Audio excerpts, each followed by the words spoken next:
بسم اللہ الرحمن الرحیم۔ ناظرین، آج کا 5واں اور آخری ویلاگ معارف و مسائل اوپر قرآن کریم کا ترجمہ ہم پیش کر چکے ہیں ویلاگ نمبر 3 میں، تشریح پیش کر چکے ہیں ویلاگ نمبر 4 میں، ویلاگ نمبر 5 اسی کا معارف و مسائل آپ کی خدمت میں پیش کرنے جا رہے ہیں۔ ناظرین، قرآن کریم کا ترجمہ، تشریح اور تفسیر معارف القرآن جلد اول، سورۃ الفاتح سے لے کر سورۃ بقرہ، پارہ اول تا پارہ تیسرا، رکوع 8واں۔ رائٹر اس کتاب کے مفتی اعظم پاکستان حضرت مولانا مفتی محمد شفیع صاحب رحمۃ اللہ علیہ۔ بسم اللہ الرحمن الرحیم۔ الحمد للہ وکفی وسلام علی عبادہ الذین اصطفی۔ قال النبی صلی اللہ علیہ وسلم خیرکم من تعلم القرآن وعلمہ۔ لوگ جس حال میں مرنے کی دعا کرتے ہیں، میں نے اس حال میں جینے کی قسم کھائی ہے۔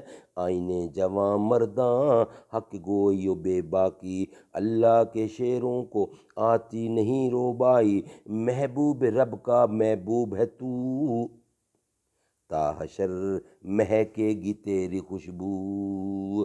آوارائے ہد ہد نگر نگر ہے، ابو بکر تو ابو بکر ہے۔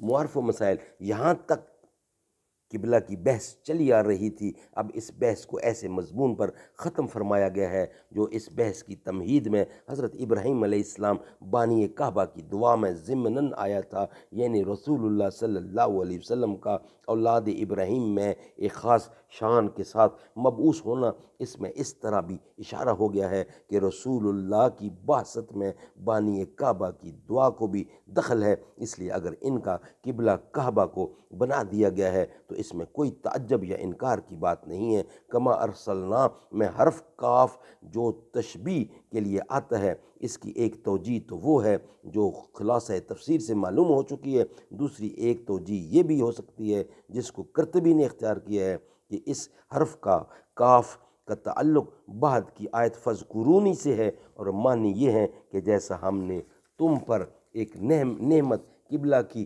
پھر دوسری نعمت رسول اللہ کی بعثت کی مبذول فرمائی، ایسی ہی نعمت ذکر اللہ بھی ہے۔ ان سب نعمتوں کا شکر ادا کرو تاکہ یہ نعمتیں اور زیادہ ہو جائیں۔ قرطبی نے فرمایا کہ کما ارسلنا کا کاف یہاں ایسا ہے جیسے سورۃ انفال میں کما اخرجکا اور سورۃ حجر کی آخری آیت میں کما انزلنا علی المقتسمین آیا ہے۔ ناظرین، اس کا بقیہ حصہ انشاءاللہ فذکرونی کہ اللہ کا ذکر بلند کرنے کے لیے نبی کو بھیجا، انشاءاللہ نیکسٹ ویلاگ میں ہم آپ کی خدمت میں لائیں گے۔ آج کا جو ویلاگ ہے 5 کے 5 ہم آپ کی خدمت میں پیش کر چکے ہیں، 5 کے 5 نیکسٹ کل انشاءاللہ آپ سے ملاقات ہوگی نیکسٹ اور نئے ویلاگ کے ساتھ۔ آج کے 5 ویلاگ ہمارے کمپلیٹ ہوئے۔ سارے نبیوں کے عہدے بڑے ہیں، لیکن آقا کا منصب جدا ہے۔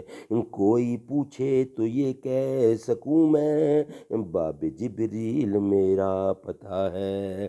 مستقل ان کی چوکھٹ عطا ہو، میرے معبود یہ التجا ہے۔ میں یہاں سے تمہیں کیا بتاؤں، ان کی نگری کی گلیوں میں کیا ہے۔ نام جنت کا تم نے سنا ہے، میں نے اس کا نظارہ کیا ہے۔ جس کی ہر صبح شمس الضحیٰ ہے، جس کی ہر شام میں بدر الدجا ہے۔ جس کی ہر صبح شمس الضحیٰ ہے، جس کی ہر شام بدر الدجا ہے۔ وہ جو ایک شہر نور الہدیٰ ہے، جلوہ گاہوں کا ایک سلسلہ ہے۔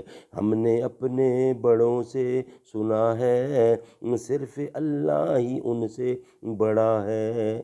کوئی لفظوں میں کیسے بتا دے، ان کے رتبے کی حد ہے تو کیا ہے۔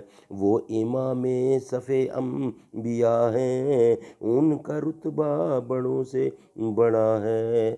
سارے نبیوں کے عہدے بڑے ہیں، سارے نبیوں کے عہدے بڑے ہیں، لیکن آقا کا منصب جدا ہے۔